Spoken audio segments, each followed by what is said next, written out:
The Graham Norton show has seen everything. Tears, confessions, chaos, celebrities so drunk they fell off the red sofa, proposals, breakdowns, reunions nobody saw coming. In 25 years of Friday night television, that red sofa has absorbed more raw human drama than most therapy offices. But nothing, and I mean absolutely nothing, could have prepared that studio audience for what happened the night Helen Mirren and Prince Harry sat down together. Because by the time it was over, a man who had spent years presenting himself as a victim had been quietly, methodically, and completely dismantled. Not by a journalist, not by a palace insider, not by a politician with an agenda, but by an 80-year-old woman with an Oscar, a damehood, and 50 years of earned authority, who simply decided she had nothing left to lose. The audience didn't breathe for 6 straight minutes. Harry didn't have an answer for a single question that mattered. And the clip that followed, shared millions of times before morning, became the moment that Britain finally said out loud what it had been thinking for years. Stay with us, because what happened on that red sofa wasn't just television, it was a reckoning. Setting the scene. Let's establish exactly what we're dealing with here, because context is everything. The Graham Norton show is not a debate program. It is not a courtroom. It is not a political panel. It is Friday night television, warm, slightly boozy, designed to be easy viewing after a long week. The red sofa is famous specifically because it makes uncomfortable things feel comfortable. Graham Norton has built his entire career on diffusing tension with charm. What happened this particular Friday night was the one thing Graham Norton could not diffuse. Helen Mirren was booked to discuss the BBC's Queen Elizabeth Centenary documentary, a project that had consumed months of her attention and carried obvious personal weight. This is a woman who won an Oscar playing Elizabeth II in The Queen, who spent years immersed in the character for The Crown, who has talked publicly about how studying Elizabeth transformed her understanding of duty, sacrifice, and what it actually means to serve something larger than yourself. She did not arrive as a royal commentator. She arrived as an actress who had done the work. Harry arrived separately.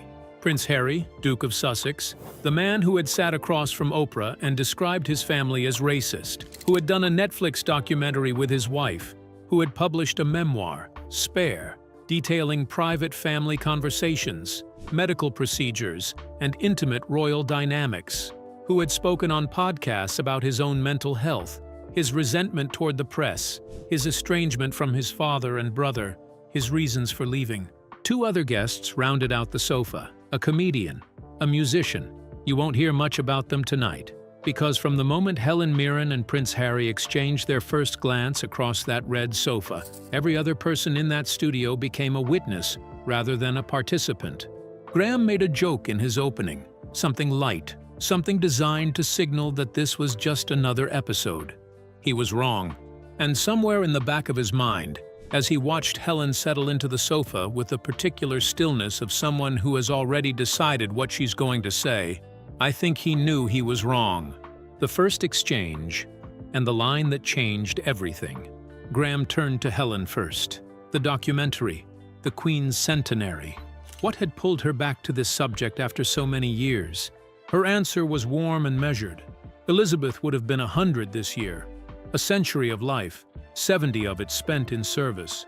She spoke about what she'd learned through years of study, that duty is not a burden for everyone, that for some people, service is not something imposed on them. It is who they are. I came to understand, Helen said, that Elizabeth woke up every morning knowing her life wasn't entirely her own, that her personal preferences, her private feelings, her individual desires all came second. Not because she was forced, because she chose, because she believed in something larger than herself. Across the sofa, Harry shifted slightly. Graham, sensing the temperature, turned to Harry. He asked something gentle, something about the centenary, about his memories of his grandmother. And Harry, to his credit, said something kind. He talked about her warmth, her humor, her steadiness. But then, and this is where it begins, he added something he perhaps should not have added. He said that he hoped people would also remember how the institution she represented could make those within it feel trapped. That service, from the inside, can look very different than it looks from the outside. Helen turned toward him, slowly, calmly. Can it? I've spent years studying that institution from the outside, decades reading, researching, trying to understand its weight. What I found was complexity. I didn't find cruelty. Harry replied carefully. You studied it. I lived it. And Helen, without a moment's pause, said, For how long? 2 words. That's all it took. 2 words delivered without heat or aggression, in a perfectly conversational tone. But the studio felt them, because what Helen had done in those 2 words was something precise and devastating. She had not attacked Harry. She had simply asked him to examine the scope of his own experience relative to the claim he was making. You lived it. For how long? Because duration matters. Depth matters. 3 years of participation versus decades of study might offer different perspectives, but they do not automatically deliver superior authority. Harry said he'd been inside it his entire life. Helen nodded. You grew up within it, but you spent most of your adult life trying to leave it. That's a different thing from living it. Elizabeth spent every day of her life trying to serve it. There's a difference between inhabiting an institution and dedicating yourself to one. The comedian on the sofa laughed nervously. Nobody else did. The platform question, and the answer that backfired. Now here is where the conversation turned from uncomfortable to genuinely historic. Because Graham, to his credit, tried to pivot. He asked Helen about a specific scene in the documentary. He tried to guide the conversation back to safe territory. Helen declined the pivot, politely but unmistakably. Before we move on, she said, I'd like to ask Harry something directly, if that's all right. Graham looked at his cards, looked at Harry, looked at Helen. Of course. Helen turned to face Harry fully, and she asked the question that had been sitting in living rooms across Britain for years, waiting for someone with enough standing to finally voice it. The institution you describe as damaging, it gave you a global platform. It gave you a title. It gave you access to rooms, to resources, to recognition that most people spend entire careers trying to earn. How do you reconcile criticizing something you still benefit from? Harry said he had built his own platform since leaving. Think about what he just said. Really think about it. Because in one sentence, Harry had handed Helen Mirren exactly the thread she needed to unravel his entire argument. Have you? She asked. Just those 2 words again. That quiet, relentless precision. The Netflix deal, the book deal, the speaking engagements, the podcast, the foundation. Every door that has opened for you since leaving, would it have opened for Harry Windsor? Or did it open for the Duke of Sussex? Strip away the royal connection entirely. Strip away the title, the story, the access that came from birth and marriage into that institution. What remains that you built independently? The studio held completely still. Because here's the thing, and this is the question you need to ask yourself if you're watching this honestly. Can you answer it? Can you point to a single significant platform, deal, or opportunity that Harry has accessed since leaving that would have been available to him without the royal story? Harry said his mental health advocacy stood on its own merits. Helen said, does it? Or does it have the audience it has because you are the son of the King of England? The silence that followed was not a comfortable pause. It was the silence of a room full of people who knew the answer and were waiting for someone else to say it first. The receipts. Helen goes deeper. Now, most interviewers, most people in polite public life, would have stopped there, would have accepted the silence as its own answer and moved on to something lighter, would have calculated that they had made their point and further pressure would seem cruel. Helen Mirren is not most people. She pressed forward, quietly, methodically, with the patience of someone who has prepared every word in advance. The Archewell Foundation, Harry's charitable organization, the centerpiece of what he describes as his independent post-royal contribution. I looked, Helen said, beautiful website, inspiring language, mission statements that read wonderfully. But when I searched for outcomes, specific, verifiable, measurable outcomes, lives changed, policies influenced, communities affected, I found very little. What has Archewell actually produced? This, right here, is the moment the studio stopped being uncomfortable and started being genuinely stunned. Because Helen Mirren had just done the thing that polite celebrity television never does. She had asked for the receipts, calmly, specifically, and with the precision of someone who had actually done the research before sitting down. Harry said the foundation was still growing. After several years, Helen replied. The Queen's charities produced documented outcomes for decades. The Prince's Trust, your father's foundation, built from the ground up, has helped over 1 million young people find employment. The comparison is not favorable. Harry said comparing his foundation to institutions built over decades was unfair. Then don't compare your sacrifice to theirs, Helen replied. You cannot simultaneously claim the legacy when it suits you and reject the comparison when it doesn't. Now pause on that for a second, because that's not a cruel observation. That is a simple application of intellectual consistency. You cannot use the monarchy's weight and history to amplify your voice while simultaneously refusing to be measured against the monarchy's weight and history.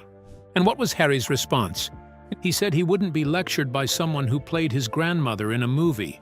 Remember that line, because what he said next made it worse. The moment that stopped the room. Helen's response was delivered without a single raised note. Flat. Even. Devastating.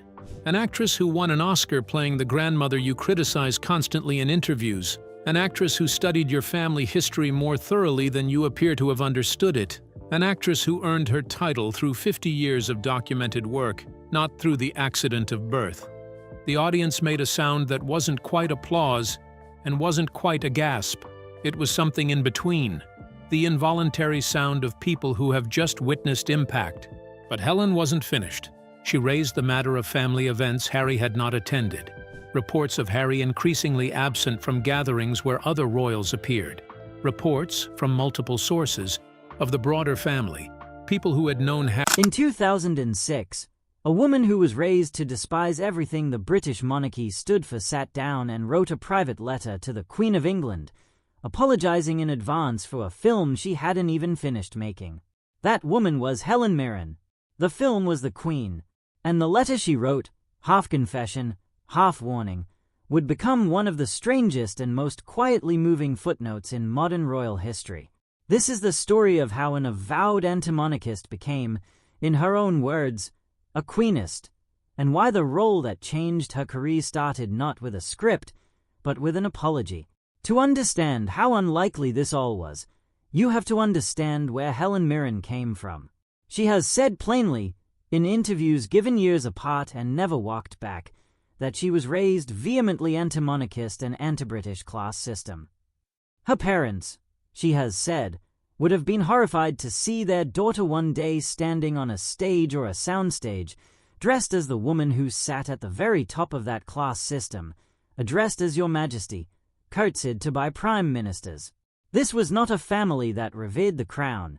It was a family that, in the England of the mid-20th century, viewed the monarchy the way many working people did, as an inherited hierarchy that had very little to do with them, and even less reason to be celebrated. That is the soil Helen Mirren grew out of. It matters, because it means everything that came afterward was not inherited affection. It was earned, slowly, against her own instincts. The role arrived in the form of a script from the writer Peter Morgan, the man who would go on to define an entire genre of prestige royal drama with The Crown, but who first tested those waters with a much smaller, tighter film called The Queen. The screenplay dropped Elizabeth II into the days immediately following the death of Diana, Princess of Wales, in 1997, when the monarch's decision to remain at Balmoral rather than return to London and publicly mourn triggered one of the most serious crises of public confidence the royal family had faced in decades. It was, by any measure, a dangerous subject. Diana's death was still an open wound for millions of people. The Queen's silence in those days had been read by parts of the British press as coldness, as detachment, as an institution failing to understand its own people. Peter Morgan was asking an actress to climb inside that exact moment and make it human again. Mirren has described her reaction to the script in a 2-word email. When Morgan sent it to her, she wrote back a single line. "You." That was it. That was her entire response. It was enough. But saying yes to the page was different from saying yes to the responsibility that came with it, and it was that responsibility that pushed her toward the letter. According to an account Mirren gave to broadcaster Lord Bragg for a Radio Times interview tied to the South Bank show, she realized fairly early in preparation that the film was not simply a period drama. It was, in her words, an investigation into a profoundly painful part of her life, meaning the Queen's own life, the week her former daughter-in-law died and the nation seemed to turn on her in real time. Mirren has said she felt she could not simply proceed without acknowledging that to the person the film was about. So she wrote to her, not through a publicist, not through a legal team smoothing the language into something safely corporate. She wrote, in her own words, something close to, "We are doing this film. We are investigating a very difficult time in your life. I hope it's not too awful for you." She has since admitted she wasn't even sure how to address the letter, unsure whether to open with Madam, or Your Majesty, or Your Highness, working through the etiquette of writing to a monarch she had been raised to view with suspicion. The Queen did not write back personally. That would have been unusual regardless of the circumstances. Instead, a reply came from the Queen's secretary, a formal, brief acknowledgement on the monarch's behalf. Mirren has said she felt real relief at having sent the letter at all, regardless of the reply's brevity, because it meant she had at least tried to do the human thing before doing the professional one. To fully appreciate why that letter mattered, it helps to remember exactly how fragile the moment was that the film was reconstructing. In the days after Diana's death in a Paris car crash in August 1997, the royal family remained at Balmoral in Scotland, following what had been, for generations, the private, unhurried protocol of royal mourning. But the public mood outside the palace gates was anything but private or unhurried. Crowds gathered in London by the tens of thousands, flowers piled higher each day outside Kensington Palace, and newspapers ran front pages demanding to know where the Queen was and why the flag over Buckingham Palace was not flying at half-mast, a question rooted in a tradition the palace had never before had to explain to the public. Prime Minister Tony Blair, only months into his first term, delivered his now famous description of Diana as the people's princess, a phrase that captured a public grief the monarchy seemed, for a few crucial days, unable to match. The Queen eventually addressed the nation directly on television, an almost unprecedented move, speaking of Diana as an exceptional and gifted human being and acknowledging the depth of the country's mourning. It was into this specific, still politically sensitive history that Peter Morgan's screenplay stepped, and it was this specific history that Mirren felt she could not dramatize casually, which is precisely why she felt compelled to write first and act second. There was also, by Mirren's own account, an unexpectedly emotional cost hidden inside something as small as the costume fittings. She has said that when she first saw the clothes she would be wearing, garments modeled closely on the Queen's actual, famously unglamorous wardrobe, she burst into tears. Not, she has clarified, because she resented having to wear them, but because of what the clothes represented once she really looked at them. A woman who had spent her entire adult life being told, implicitly, that personal style, personal preference, even personal comfort, came second to duty and recognizability. Mirren has said she cried at the thought of being asked to embody someone who would choose, or be required to choose, clothes like that for decade after decade, function over any form of self-expression. It was, in that moment, less about vanity and more about beginning to understand the discipline underneath the image. By the time The Queen was released in 2006, something had clearly shifted in how Mirren spoke about the woman she was portraying. Reviewers noted a performance that managed to be both a precise physical impression and a genuinely sympathetic character study, not a caricature of stiff upper-lip Britishness, but a portrait of someone navigating grief, protocol, and public pressure all at once, often in near total isolation. Mirren won the Academy Award for Best Actress for the role in 2007. In her acceptance speech and in interviews around that period, she spoke about the Queen with what can only be described as admiration that had grown well beyond professional respect. She described a woman who had, in Mirren's words, kept her feet planted firmly on the ground through decades of upheaval, her hat on her head, her handbag on her arm, having weathered storm after storm without ever appearing to buckle. Mirren said she saluted the Queen's courage and consistency and thanked her directly, noting that without Elizabeth II's own life and example, she would not have had the role, the film, or the award she was holding. There is a detail in this story that royal watchers have circled back to for years, because it says something quiet but significant about how the film landed with its actual subject. After The Queen was released, Buckingham Palace reportedly extended an invitation to Mirren for a private dinner with the monarch herself. Mirren was unable to attend, tied up with filming commitments in the United States at the time, and the meeting never happened in that form. Years later, in an interview with The Hollywood Reporter, Mirren reflected on the film's reception within the walls that mattered most, saying she came away with the sense that the film had, in fact, been seen, and that her portrayal had been appreciated rather than resented. The Queen herself was famously private about her media consumption and rarely, if ever, commented publicly on dramatizations of her own life, so Mirren's comment remains an impression rather than a confirmed fact. But it is a telling impression from someone who had every reason to expect the opposite, given how raw the subject matter was. The story did not end with one film. In 2013, Mirren returned to the role, this time on stage, in a play called The Audience, written again by Peter Morgan and directed by Stephen Daldry. The premise imagined a series of the Queen's famously confidential weekly private audiences with her prime ministers, stretching from Winston Churchill through to David Cameron, each meeting reconstructed as a glimpse into 6 decades of political history filtered through one woman's constant, largely silent presence in the room. The production opened at the Gielgud Theatre in London to reviews that called Mirren's performance magnificent, and the run later transferred to Broadway, where Mirren won a Tony Award for the same role she had already won an Oscar for on film.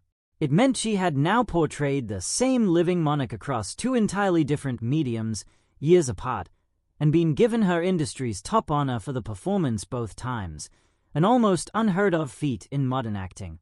The stage production itself deserves its own moment of attention, because The Audience was not simply a repeat of the same material in a different format.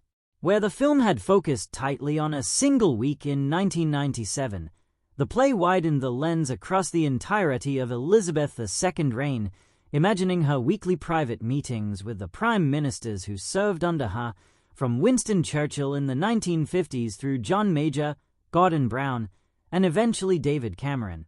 Each of these audiences is, by long-standing constitutional tradition, entirely confidential, with no minutes taken and no aides present, meaning that everything staged in the play was necessarily an act of informed imagination rather than historical record.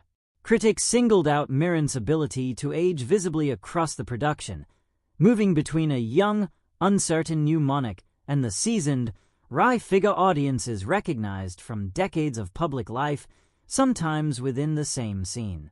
The London run at the Gielgud Theatre drew figures from British public life to its opening night, including broadcaster Sir David Frost, and the production later transferred to Broadway, where the American theatre industry recognized Mirren's performance with a Tony Award, adding a second major honor to the Oscar she had already won for playing the same woman on screen. By the time she sat down with Fareed Zakaria in 2015, Mirren was candid about just how far her feelings had traveled from where she started. Asked directly about her relationship to the monarchy after years spent studying and portraying its most visible figure, she offered a phrase that has been quoted ever since: "I'm a queenist. I kind of love the Queen."